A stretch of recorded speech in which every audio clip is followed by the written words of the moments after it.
Hi, good morning students. ഇന്നിവിടെ discuss ചെയ്യാൻ പോകുന്ന ടോപ്പിക്ക് ഫങ്ഷൻസ് ആണ്. എന്താണ് ഒരു functions? A function is A block of code that perform a particular task. Function എന്ന് പറഞ്ഞു കഴിഞ്ഞാൽ ഒരു ബ്ലോക്ക് ഓഫ് കോഡാണ്. അതിനെന്തുണ്ടാവും? ഒരു പെർട്ടിക്കുലർ ആയിട്ടുള്ളൊരു ടാസ്ക് ഉണ്ടാവും. വളരെ സിമ്പിളായിട്ട് പറയാവുന്ന രണ്ട് എക്സാമ്പിൾസ് പറയാം ഫങ്ഷൻസ്. ഇപ്പോൾ നമ്മൾ ഇതുവരെ എഴുതിയ പ്രോഗ്രാമിൽ പ്രിൻ്റ് എഫ്, സ്കാൻ എഫ്, അതേപോലെ തന്നെ നമ്മൾ സ്ട്രിങ് ഫങ്ഷൻസ് കുറേ പറഞ്ഞു. അപ്പം str len, str rev, str copy, ഇതിനൊക്കെ നമ്മൾ എന്താ പറയുക? ഫങ്ഷൻസ് എന്നാണ് പറയാം. ആ ഫങ്ഷനെ നമ്മൾ എന്ത് ചെയ്യുക? നമ്മൾ പ്രോഗ്രാമിൽ കോൾ ചെയ്യാണ്, അല്ലേ? കോൾ ചെയ്തിട്ട് നമ്മളത് ഉപയോഗിക്കുന്നുള്ളൂ.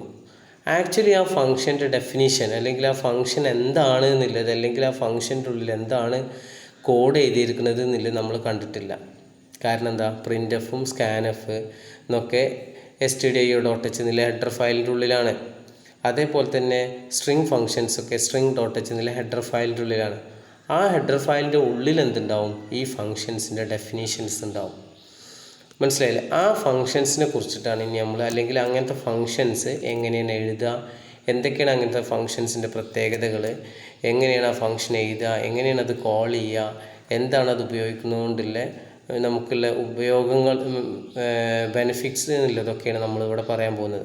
അപ്പോൾ ഫങ്ഷൻ എന്താണെന്നുള്ളത് മനസ്സിലായില്ലേ? ഇപ്പോൾ പ്രിൻ്റ് എഫ് ആണെങ്കിലും അതിനെന്തുണ്ട്? ഒരു പെർട്ടിക്കുലർ ആയിട്ടുള്ളൊരു ടാസ്ക് ഉണ്ട്. അതായത് നമ്മൾ കൊടുക്കുന്ന സ്റ്റേറ്റ്മെൻറ്റ് പ്രിൻ്റ് ചെയ്യാം. ഇനി അതല്ല str റിവ് ആണെച്ചെങ്കിൽ str റിവേഴ്സ് എന്നുള്ളതിൻ്റെ ഫങ്ഷൻ എന്താ? അതിൻ്റെ ടാസ്ക് എന്താ? നമ്മൾ കൊടുക്കുന്ന സ്ട്രിങ്ങിനെ റിവേഴ്സ് ഓർഡറിൽ കൊണ്ടുവരിക എന്നുള്ളതാണ്. ഓക്കെ, അതാണ് A function is A block of code. അതിൻ്റെ ഉള്ളിൽ എന്തുണ്ടാവും? ഒരു ബ്ലോക്ക് ഓഫ് കോഡ് ഉണ്ടാവും. അപ്പോൾ നമ്മൾ മെയിനിലെ ഫങ്ഷൻ്റെ ഉള്ളിൽ എന്തുണ്ടാവും? ഇൻറ്റ് എക്സ്, അതേപോലെ തന്നെ print F, enter A number, scan F എന്നൊക്കെ പറഞ്ഞാൽ നമ്മളിങ്ങനെ എഴുതുന്നില്ലേ സ്റ്റേറ്റ്മെൻറ്റ്സ്, അതുപോലെ കുറേ എന്തുണ്ടാവും? സ്റ്റേറ്റ്മെൻറ്റ്സ് ഉണ്ടാവും. അങ്ങനെ കൂടിയ ഒരു ബ്ലോക്ക് ഓഫ് കോഡ് കൂടിയിട്ടുള്ള ഒരു സംഭവമാണ് എന്ത്? ഫങ്ഷൻ എന്ന് പറയുന്നത്. അങ്ങനെ കൂടിയിട്ടുള്ളതാണ് എന്ത്? ഫങ്ഷൻ. അപ്പോൾ നമ്മൾ എഴുതുന്ന മെയിൻ എന്നുള്ളൊരു ഫങ്ഷനാണ്, മെയിൻ ഫങ്ഷനാണ്. ആ മെയിൻ ഫങ്ഷൻ്റെ ഉള്ളിൽ എന്തുണ്ട്?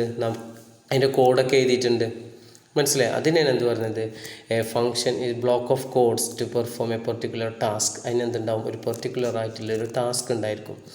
Function in C programming language are building blocks of C. Okay, അത് വെച്ചിട്ടാണ് എന്ത് ചെയ്യുന്നത്? നമ്മൾ സി പ്രോഗ്രാമൊക്കെ ക്രിയേറ്റ് ചെയ്തിരിക്കുന്നത്. കുറേ ബിൽഡിംഗ് ഫങ്ഷൻസൊക്കെ വെച്ചുകൊണ്ടാണ് നമ്മൾ ഈ സി എന്നുള്ള ലാംഗ്വേജ് തന്നെ ഉണ്ടാക്കിയിരിക്കുന്നത്. കുറേ ലൈബ്രറി ഫങ്ഷൻസ് ഉണ്ട്. ഓക്കെ, അത് വെച്ചിട്ടാണ്.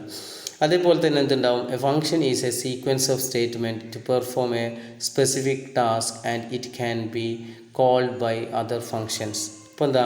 അതിലെന്തുണ്ടാവും? ഒരു സീക്വൻസ് ആയിട്ടുള്ള സ്റ്റേറ്റ്മെൻറ്റ്സ് ആണ്. 1 by 1 ആയിട്ട് ഇങ്ങനെ എക്സിക്യൂട്ട് ചെയ്യുന്ന കുറേ കോഡുകളാണ് അതിൽ, ഇല്ലെങ്കിൽ ഇൻസ്ട്രക്ഷൻസ് ആണ് ഉണ്ടായിരിക്കുക. അങ്ങനെ ഒരു പെർട്ടിക്കുലർ ഒരു സ്പെസിഫിക് ടാസ്ക് ആയിരിക്കും എന്ത് ചെയ്യുക? അതിനുണ്ടായിരിക്കുക. ഓക്കെ, അതെന്ത് ചെയ്യും? നമുക്ക് മറ്റു ഫങ്ഷൻസിന് നമുക്ക് എന്ത് ചെയ്യാൻ പറ്റും? കോൾ ചെയ്യാൻ പറ്റും. അപ്പോൾ നമ്മൾ എന്ത് ചെയ്യുക? മെയിൻ എന്നുള്ള ഫങ്ഷൻ്റെ ഉള്ളിൽ നിന്നുകൊണ്ടാണ് നമ്മൾ പ്രിൻ്റ് എഫ്, സ്കാൻ എഫ് ഇതൊക്കെ കോൾ ചെയ്യുന്നത്. അപ്പോൾ അതുപോലെ തന്നെ ഒരു ഫങ്ഷൻ്റെ ഉള്ളിൽ നിന്നുകൊണ്ടാണ് ഫങ്ഷൻ എന്ത് ചെയ്യുക? നമ്മൾ കോൾ ചെയ്യുക. ഓക്കെ, അതേപോലെ തന്നെ അതിലോട്ട് എന്ത് ചെയ്യും? നമ്മളിപ്പോൾ ഒരു ഫങ്ഷൻ കോൾ ചെയ്യുകയാണെന്ന് വെച്ചെങ്കിൽ, ഇതുവരെ ഇപ്പോൾ str റിവ് എന്നുള്ള ഫങ്ഷൻ, റിവേഴ്സ് എന്നുള്ള ഫങ്ഷൻ നോക്കുക. ആ ഫങ്ഷൻ കോൾ ചെയ്യുന്ന സമയത്ത് അതിൽ നമ്മൾ സ്ട്രിങ് കൊടുക്കുന്നുണ്ട്, അല്ലേ? ഒരു സ്ട്രിങ്ങിൻ്റെ വേരിയബിൾ നമ്മൾ കൊടുക്കുന്നില്ലായിരുന്നോ? str റിവ് എന്നിട്ട് str1. അപ്പോൾ str1ൽ എന്തുണ്ടാവും? ഒരു കുറച്ച് സ്ട്രിങ് ഉണ്ടായിരിക്കും, അല്ലേ? ആ സ്ട്രിങ് നമ്മൾ എന്ത് ചെയ്യുക? അതിലോട്ട് പാസ് ചെയ്യാണ്, ഇൻപുട്ടായിട്ട് എന്ത് ചെയ്യുക? ഫങ്ഷനിലോട്ട് പാസ് ചെയ്യാണ്. എന്നിട്ട് അതിൻ്റെ ഉള്ളിൽ എന്ത് ചെയ്യും? ആ ഓപ്പറേഷൻസും ആ എന്തെങ്കിലും ആ ലോജിക്കായിട്ടില്ല റിവേഴ്സ് ചെയ്യാനുള്ള കോഡ് അതിൻ്റെ ഉള്ളിൽ വർക്ക് ചെയ്തിട്ട് റിവേഴ്സ് ചെയ്ത സ്ട്രിങ് എന്ത് ചെയ്യും? അവിടുന്ന് റിട്ടേൺ ചെയ്യും. And may return the response to calling function. അപ്പോൾ എന്ത് ചെയ്യും? അപ്പോൾ നമ്മൾ എന്ത് ചെയ്യും? നമ്മൾ എന്ത് ചെയ്യുക? str റിവ് എന്ന് പറഞ്ഞിട്ട് എന്ത് ചെയ്യുക? str1 നമ്മൾ കൊടുത്തു കഴിഞ്ഞാൽ ആ str1ലെ അതിലുള്ള സ്ട്രിങ് എന്ത് ചെയ്യും? ആ str റിവ് എന്നുള്ള ഫങ്ഷൻ്റെ ഉള്ളിലോട്ട് പോയിട്ട് അത് റിവേഴ്സ് ചെയ്യാനുള്ള കോഡ് അതിൻ്റെ ഉള്ളിൽ വർക്ക് ചെയ്തിട്ട് ആ സ്ട്രിങ് എന്ത് ചെയ്യും? അത് റിവേഴ്സ് ചെയ്തിട്ട് എന്ത് ചെയ്യും? ആ ഫങ്ഷൻ റിട്ടേൺ ചെയ്യുക. എന്താണ്? നമ്മൾ കൊടുത്ത സ്ട്രിങ്ങിനെ റിവേഴ്സ് ചെയ്ത സംഭവമായിരിക്കും റിട്ടേൺ ചെയ്യുക. അതാണ് ഇവിടെ പറഞ്ഞത്. ആ ഫങ്ഷൻ്റെ ഉള്ളിൽ നമ്മളൊരു സംഭവം ഇൻപുട്ട് കൊടുക്കുന്നു, അതിൻ്റെ ഉള്ളിൽ എന്ത് ചെയ്യും? ആ കോഡ് ലോജിക്കൽ യൂണിറ്റ്സ്, അതായത് perform A logic unit of task. അപ്പോൾ എന്ത് ചെയ്യുക? റിവേഴ്സ് ചെയ്യാൻ കോഡ് അതിൻ്റെ ഉള്ളിൽ വർക്ക് ചെയ്തിട്ട് അതെന്ത് ചെയ്യും? ആ സ്ട്രിങ് റിവേഴ്സ് ചെയ്തിട്ട് അതെന്ത് ചെയ്യും? അവിടുന്ന് റിട്ടേൺ ചെയ്യും. അപ്പോൾ ഒരു ഫംഗ്ഷൻ എന്ന് പറഞ്ഞാൽ എന്ത് ചെയ്യുക, ഒരു ബ്ലോക്ക് ഓഫ് കോഡാണ്. അത് നമുക്ക് എന്ത് ചെയ്യാം, മറ്റു ഫംഗ്ഷൻ്റെ ഉള്ളിൽ നിന്നുകൊണ്ടാണ് ഇതിനെ കോൾ ചെയ്യുക. അതിനെന്തുണ്ടാവും, ഒരു പെർട്ടിക്കുലർ ആയിട്ടുള്ളൊരു ടാസ്ക് ഉണ്ടാവും. ഇൻപുട്ട് നമ്മൾ കൊടുത്തു കഴിഞ്ഞാൽ നമ്മൾ എന്താണോ ഉദ്ദേശിച്ചത് അതിന് കറസ്പോണ്ടിങ് ആയിട്ടുള്ള എന്ത് ചെയ്യും, ഔട്ട്പുട്ട് എന്ത് ചെയ്യും, അത് അവിടുന്ന് റിട്ടേൺ ചെയ്യും. അതാണ് ഫംഗ്ഷൻ എന്ന് പറഞ്ഞു കഴിഞ്ഞാൽ. ഓക്കെ, അടുത്തത് ബെനിഫിറ്റ് ഓഫ് യൂസിങ് ഫംഗ്ഷൻ. ഒരു ഫംഗ്ഷൻ യൂസ് ചെയ്യുന്നതുകൊണ്ടുള്ള ബെനിഫിറ്റുകൾ എന്താണ്? It provides modularity. മോഡുലാരിറ്റി എന്ന് പറഞ്ഞു കഴിഞ്ഞാൽ അത് നമ്മൾ എന്ത് ചെയ്യും, പ്രോഗ്രാമിനെ ചെറിയ ചെറിയ ഭാഗങ്ങളായിട്ട് നമുക്ക് എന്ത് ചെയ്യാൻ പറ്റും, സ്പ്ലിറ്റ് ചെയ്യാൻ പറ്റും. ഇപ്പോൾ നമുക്കറിയാം, നമ്മളെ പ്രോഗ്രാമിൽ എന്ത് ചെയ്യുക, പ്രിൻ്റ് എഫും സ്കാൻ എഫും ഒക്കെ ഇതാക്കുന്നുണ്ട്. പ്രിൻ്റ് എഫ് നിറഞ്ഞ സമയത്ത് എന്ത് ചെയ്യുക, ആ പ്രിൻ്റ് എഫ് എന്നുള്ള ഭാഗത്ത് പോയിട്ട് ആ കോഡ് എക്സിക്യൂട്ട് ചെയ്ത് തിരിച്ചു വരിക. സ്കാൻ എഫ് എന്ന് പറഞ്ഞു കഴിഞ്ഞാൽ സ്കാൻ എഫിൻ്റെ ഭാഗം വീണ്ടും നമ്മൾ പ്രിൻ്റ് എഫ് ഉപയോഗിക്കുക. അതിന് പകരങ്ങൾ നോക്കിയേ, പ്രിൻ്റ് എഫിൻ്റെ കോഡ് നമ്മൾ കംപ്ലീറ്റ് ഫംഗ്ഷൻ വിളിക്കാതെ അതിൻ്റെ ഉള്ളിൽ എഴുതിയ കോഡ് നമ്മളെ പ്രോഗ്രാമിൻ്റെ ഉള്ളിൽ എഴുതുകയാണെങ്കിൽ എന്താ, എല്ലാം നമ്മളെ പ്രോഗ്രാമിലായിരിക്കും ഉണ്ടായിരിക്കുക. ഓക്കെ, ചെറിയ ചെറിയ ഭാഗങ്ങളായിട്ടല്ല സ്പ്ലിറ്റ് ചെയ്തിരിക്കുന്നത്. അപ്പോൾ അങ്ങനെ എന്ത് ചെയ്യാം, നമ്മൾ പ്രോഗ്രാമിനെ ചെറിയ ചെറിയ ഭാഗങ്ങളായിട്ട് നമുക്ക് എന്ത് ചെയ്യാൻ പറ്റും, സ്പ്ലിറ്റ് ചെയ്യാൻ പറ്റും. അപ്പോൾ പ്രിൻ്റ് എഫ് എന്ന് പറഞ്ഞിട്ടും സ്കാൻ എഫ് എന്ന് പറഞ്ഞിട്ടും ഇപ്പോൾ സ്ട്രിങ് റിവേഴ്സ് ചെയ്യാനുള്ള ഭാഗമായിട്ടും അങ്ങനെയൊക്കെ എന്ത് ചെയ്യാം, നമ്മൾ പ്രോഗ്രാമിന് ഓരോ മോഡുലാരിറ്റി ആയിട്ട് എന്ത് ചെയ്യാം, ഓരോ ചെറിയ ചെറിയ ഭാഗങ്ങളായിട്ട് നമുക്ക് എന്ത് ചെയ്യാൻ പറ്റും, സ്പ്ലിറ്റ് ചെയ്യാൻ പറ്റും. It makes your code reusable. അപ്പോൾ നമുക്ക് എന്ത് ചെയ്യാൻ പറ്റും, അങ്ങനെ നമ്മൾ എന്ത് ചെയ്യുക, ഫംഗ്ഷനാക്കി എഴുതി കഴിഞ്ഞാൽ നമുക്ക് വീണ്ടും ഈ ഫംഗ്ഷൻസ് നമുക്ക് ഉപയോഗിക്കാൻ പറ്റും. ഇപ്പോൾ പ്രിൻ്റ് എഫ് സ്കാൻ എഫ് ഒക്കെ എന്ത് ചെയ്യുക, അങ്ങനെ ഒരു ഹെഡർ ഫയലിൻ്റെ ഉള്ളിലായിട്ട് എഴുതിയത് കൊണ്ട് നമുക്ക് എന്ത് ചെയ്യുക, നമ്മളെല്ലാ പ്രോഗ്രാമിലും നമുക്ക് എന്ത് ചെയ്യുക, പ്രിൻ്റ് എഫ് ഇങ്ങനെ വീണ്ടും നമുക്ക് ഉപയോഗിക്കാൻ പറ്റും. അതല്ലെങ്കിൽ നമ്മൾ എന്ത് ചെയ്യുക, പ്രിൻ്റ് എഫിൻ്റെ കോഡ് എല്ലായിടത്തും നമ്മൾ എഴുതാൻ നിൽക്കേണ്ടി വരും. മനസ്സിലായോ? അപ്പോൾ എന്ത് ചെയ്യുക, അതൊരു ഒടുത്ത് എന്ത് ചെയ്യുക, എഴുതി വെച്ചതുകൊണ്ട് നമുക്ക് വീണ്ടും നമുക്ക് എന്ത് ചെയ്യാൻ പറ്റും, ഈ ഫംഗ്ഷൻസ് നമുക്ക് എന്ത് ചെയ്യാൻ പറ്റും, യൂസ് ചെയ്യാൻ പറ്റും. അതാണ് റീയൂസബിലിറ്റി.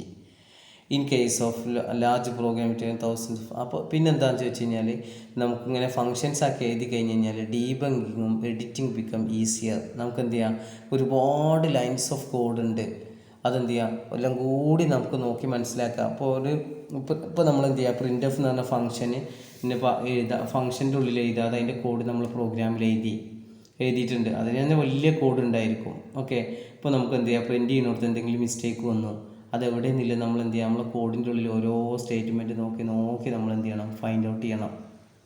ഓക്കെ, പക്ഷെ അതിന് പകരം എന്ത് ചെയ്യുക, പ്രിൻ്റ് എഫ് എന്നുള്ള ഫംഗ്ഷൻ്റെ ഉള്ളിൽ എഴുതിയെന്ന് വെച്ചെങ്കിൽ നമുക്ക് എന്ത് ചെയ്യാം, അതിലെന്തോ പ്രിൻ്റ് ചെയ്യുന്നിടത്ത് എന്തോ മിസ്റ്റേക്ക് വന്നു, നമുക്ക് നേരെ അത് പ്രിൻ്റ് ചെയ്യുന്നിടത്തേക്കാരം നേരെ പ്രിൻ്റ് എഫ് എന്നുള്ള ഫംഗ്ഷൻ്റെ ഉള്ളിൽ പോയി തിരഞ്ഞാൽ മതി.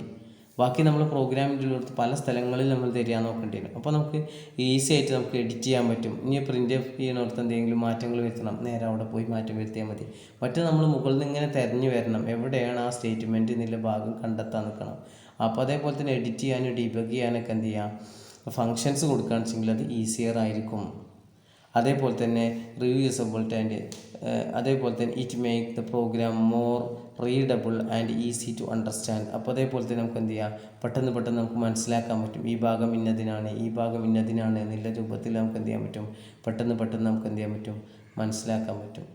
അപ്പം ഇതിലെ ബെനിഫിറ്റ്സ് എന്താണെന്നില്ല പെട്ടെന്ന് മനസ്സിലാക്കാൻ വേണ്ടി ഓരോന്നും ഞാൻ എന്തുണ്ട് ബോൾഡാക്കി കൊടുത്തിട്ടുണ്ട് അല്ലേ.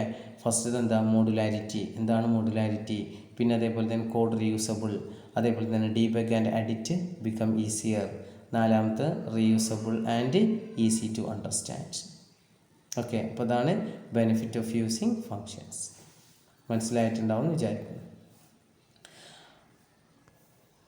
അടുത്തതായി മൾട്ടി ഫങ്ഷൻ പ്രോഗ്രാമിംഗ്, അതായത് നമ്മളെ മൾട്ടിപ്പിൾ ആയിട്ട് നമ്മൾ എന്ത് ചെയ്യുക, ഈ ഫങ്ഷൻസ് നമ്മളെങ്ങനെ ഉപയോഗിക്കുക എന്നുള്ളതാണ്. Consider A set of statement as on below.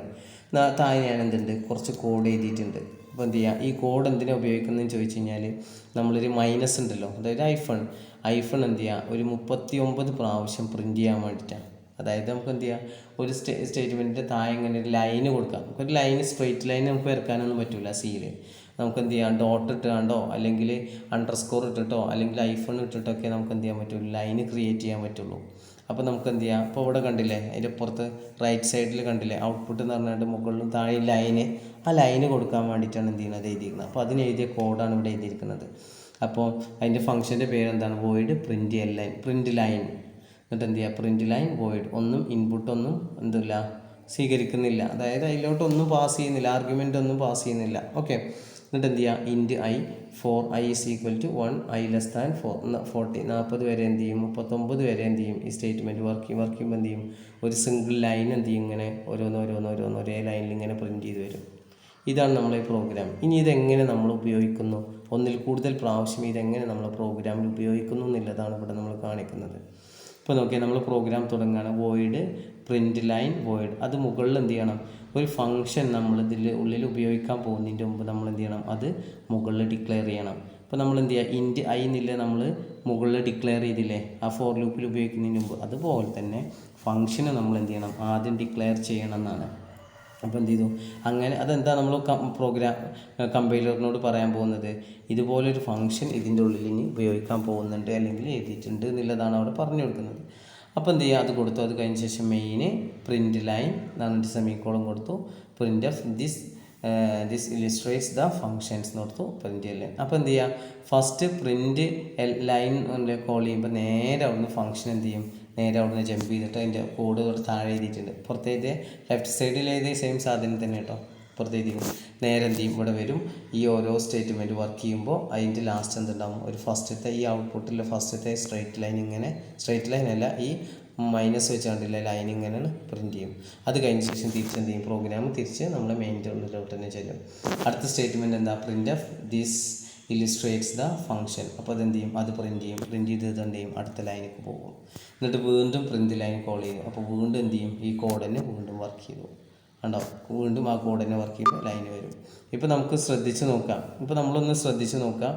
ഇപ്പം ഈ ഫംഗ്ഷൻ ആക്കിയിട്ട് നമ്മളിത് എഴുതിയിട്ടില്ലെങ്കിൽ എന്ത് ചെയ്യണം, ഈ പ്രിൻറ്റ് ലൈനിൻ്റെ ഉള്ളിലുള്ള കോഡ് എന്ത് ചെയ്തു, ഈ മുകളിലും പ്രിൻറ്റ് ലൈൻ എന്നുള്ള ഫംഗ്ഷൻ കോൾ ചെയ്ത് കൊടുത്തും എന്ത് ചെയ്യണം, എഴുതണം. അത് കഴിഞ്ഞ ശേഷം അതിൻ്റെ താഴെ നമുക്ക് എന്ത് ചെയ്യണം, ഇത് എഴുതണം. അപ്പോൾ നമ്മൾ പ്രോഗ്രാമിൻ്റെ ലെങ്ത്ത് എന്ത് ചെയ്തു, ഒരുപാടായി അല്ലേ. ഒരേ കോഡ് തന്നെ 1-2 പ്രാവശ്യം നമ്മൾ എന്ത് ചെയ്യുന്നുണ്ട്, ഇങ്ങനെ റിപ്പീറ്റഡ് ആയിട്ട് ഉപയോഗിക്കണം. അതിന് പകരം എന്ത് ചെയ്തു, അതിനെ നമ്മൾ എന്ത് ചെയ്യും, പ്രത്യേക ഒരു ഭാഗത്തോട്ടാക്കിയിട്ട് അതിനൊരു പേര് കൊടുത്തിട്ട് അതിങ്ങനെ നമ്മൾ കോൾ ചെയ്യുകയാണ് ചെയ്യുന്നത്. മനസ്സിലായി, ഇതാണ് ഫംഗ്ഷൻ എന്ന് പറയുന്നത്. ഓക്കെ, അപ്പോൾ അതെങ്ങനെ ഒന്നിലധികം പ്രാവശ്യം നമ്മൾ പ്രോഗ്രാമിൽ ഉപയോഗിക്കുക എന്നുള്ളതാണ് നമ്മളിവിടെ മനസ്സിലാക്കിയത്. ക്ലിയർ ആയില്ലേ? അടുത്തത് നമുക്ക് എന്ത് ചെയ്യാം, ടൈപ്പ് ഓഫ് ഫങ്ഷൻസ് ആണ്. അത് നമുക്ക് എന്ത് ചെയ്യാം, അടുത്ത ക്ലാസ്സിൽ നമ്മൾ ഡിസ്കസ് ചെയ്യാം. ഓക്കെ.